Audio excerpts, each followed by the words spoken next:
Well, it's September 22nd, 1994, and we're sitting at the famous home of Dennis Stone. And this is his even more famous mother, Lola Stone. And she's sitting here wondering why she's sitting here. Right, 22nd, that's a very meaningful number in our lives. Bob and I always running into numbers too. Well, that's what must be why we're here today. Yeah, okay. Well, how shall I begin? Tell you my first memory, you say? That would be a good place to start. Okay, when I was 2, I remember being carried by an older cousin, and the whole town we were living in, this was, I'd been born in New York City, but this was the town of Auburn, Long Island. We'd gone for the summer, I think. Maybe we'd lived there for a while, a couple of years. The whole town was burning, and all I remember seeing is a chimney fall, and I can still see it. Anyway, so long ago that I used to play, later on, I used to play with the horses for the fire engines. It used to be, I used to play around them and watch them. I was fascinated. They were horse-drawn fire engines. Yeah, they even had a blacksmith in the town. Anyway, of course, in New York, everything, we moved back there and stayed there till I was 9. Incidentally, though our parents had come from Europe, my mother was a babe in arms. Actually, she came in 1888. She was 2 years old. And that was the year of the big blizzard. That was a terrible year to come to America. Of course, she was a baby. She didn't know. So she grew up like a New Yorker. So I felt like a typical New Yorker. But we had no feeling for roots. Never learned what her native country, which was Latvia, or her older sister was actually born in Lithuania. They had moved. It was an area that was very open for business and very active and very strong German influence. So our grandmother always spoke, well, she spoke English, but she also spoke German a lot.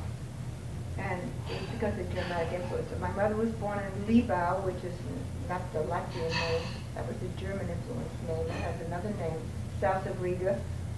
My father came from Riga.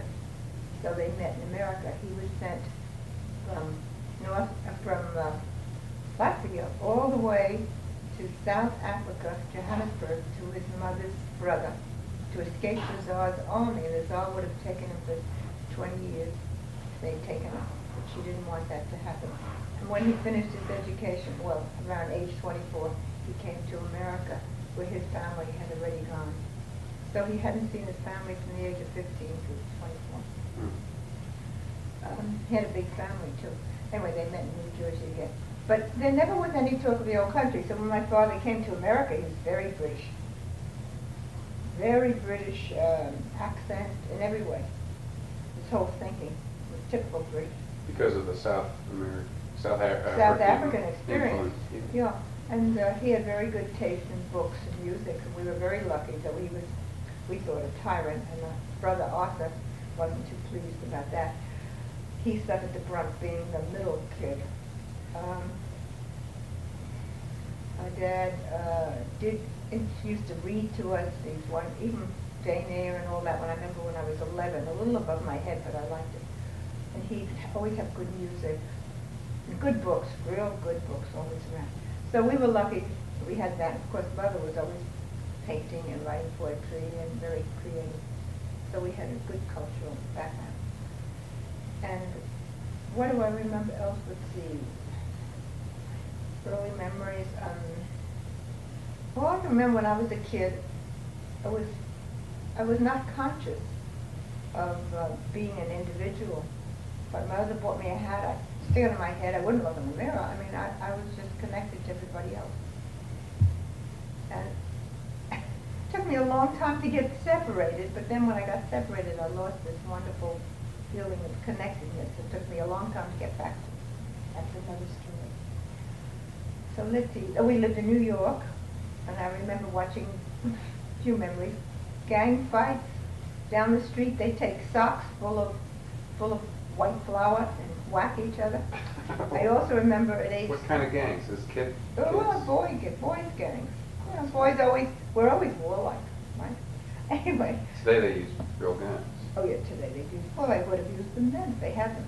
They didn't have the access to it. We weren't that wealthy to buy guns. Anyway, the other memory I remember from 6 was seeing solar eclipse. And that was spectacular. We just looked through negative. The total solar? Total. eclipse? Oh, it was magnificent. New York up at the roof. And my eyes were never affected by it. I have good eyesight today, and I'm way up there. Anyway, do I reveal that at this point? You can figure it out, huh? Anyway, so thank God I have good eyesight. And what else? Oh, then we moved at age 9. We moved to Long Island, and that was nice. Going to school, walking to school, and all that was lovely in the country suburb. What But part? oh, that was far Rockaway. It was very lovely, and I walked to school down to Bayswater. We always walked miles to school, but that was fine. We liked it. And let's see, no school buses. We didn't want them. We were healthy. What else do I remember? Oh yeah, then in the early teens, I went around telling everybody that this wasn't a real world, that it was all vibration and energy, and that it was only one, I thought globally, this was one family, one God, one family on this global earth. And people thought this kid is crazy, so after a while I learned to shut up. Not to go around telling people this chair isn't real, it's just really vibration. Finally, at this point, the world's caught up and it's wonderful. But I wonder what took them so long. Let's see, what else? Where shall I Probably go? because you shut up. Yeah, I shut up and they had chances. That was the problem.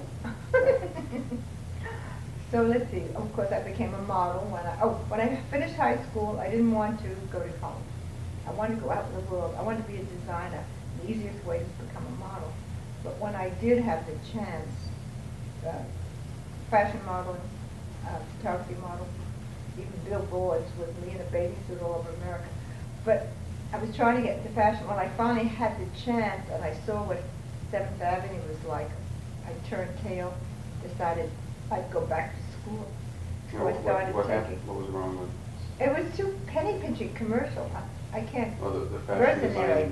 design. Yeah. It wasn't just designing and that. You had to get involved with the commercial business aspect. side. The business You didn't want. That wasn't for me. So of course I always wrote poetry. The first long poem was at age 14. The first oil painting was age 14, and I think it's as good as anything I've ever done. And what else? Well, anyway, so I modeled and I gave up the fashion designing and got fascinated by school and worked as a model during the day and went to school at night. Oh, and I had a wonderful time when I was modeling. Went to really had a glamorous life in New York. Lived on Long Island, but I'd stay with friends and cousins and go dancing at El Morocco and 21 Club. And when I worked at Gloria Vanderbilt's dress shop, she let me wear. They had gorgeous handmade clothes. She let me borrow them anytime I wanted to. But I suppose it helped her name to see this glamorous model gal. So you were fairly famous. Oh, well, I got in columns, Walter Winchell, and all that. And then along the way I met Bob, of course. Well, he told you that part of the story. Followed me around the beach. Then he took me to polo games. Then he went off to college, and then I got married to someone else before he came back. And so I really didn't start school till my mother suddenly got ill. And it was only 1 month she was dead. It came pretty fast. What? It was cancer of the colon. Hmm. And in those days, they cut her open. There was nothing they could do, send her home to die, and she died within about a day or two. So with us all around. It was a terrible shock to me because I wouldn't believe it until I sat in her presence and watched her hands tremble. Then I couldn't admit it. I couldn't admit it. I couldn't speak her name for 7 years, couldn't talk about it.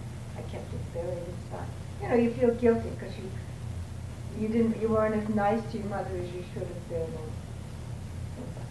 But anyway, life went on, and so I still worked as a model, was married, went to school, did everything like that. and worked very hard, You did had well a in had a school. little girl. And then